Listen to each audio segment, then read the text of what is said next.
the naturally occurring geometric mandalas. It's actually really beautiful. Zephyrian carpet moss doesn't just replace grass.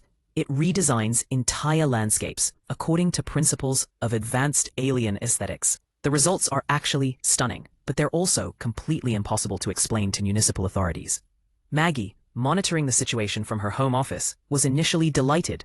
The synthetic grass was performing beyond her wildest expectations. Not only was it beautiful, but she could see birds and beneficial insects flocking to the newly transformed lawns. Property values in the neighborhood were already starting to rise as people drove by to admire the mysterious landscape phenomenon.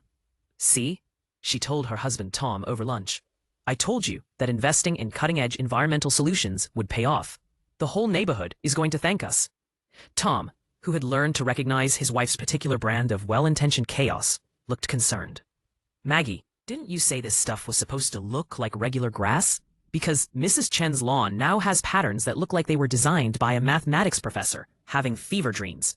Divine commentary. Tom Thornberry has excellent instincts for recognizing when his wife's environmental projects are about to become cosmic incidents. He should probably be awarded a medal for maintaining his sanity through 17 years of marriage to someone who treats experimental as a compliment. The transformed lawns weren't content to stay put. The Zephyrian carpet moss had begun expanding, sending out exploratory tendrils that were improving everything they touched. Sidewalks developed elegant curved borders.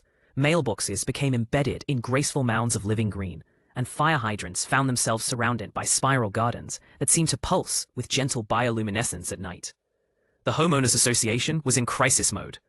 "This is completely unacceptable," declared HOA President Bradley Fitzgerald, standing in front of a lawn that had transformed itself into what could only be described as a living mandala of impossible beauty. "These patterns violate 17 different covenants regarding lawn maintenance, approved plant species, and aesthetic consistency." The gathered homeowners looked around at their transformed neighborhood. Everything was undeniably gorgeous. The alien grass had created a landscape that looked like the collaboration between a master gardener and a cosmic architect. Property values were skyrocketing.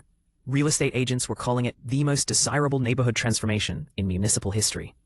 But it was definitely against HOA regulations. Divine commentary. The HOA is technically correct that the alien landscape violates their covenants. However, they're also dealing with the fact that their neighborhood has become a tourist attraction, and local photographers are paying residents for permission to shoot in their impossibly beautiful gardens. "I motion that we demand the city investigate this situation immediately," Bradley continued. "And I want to know who's responsible for these unauthorized landscape modifications." From the back of the crowd, Maggie raised her hand. "Actually," she said, "I can explain." Maggie's confession to the HOA emergency meeting was a masterpiece.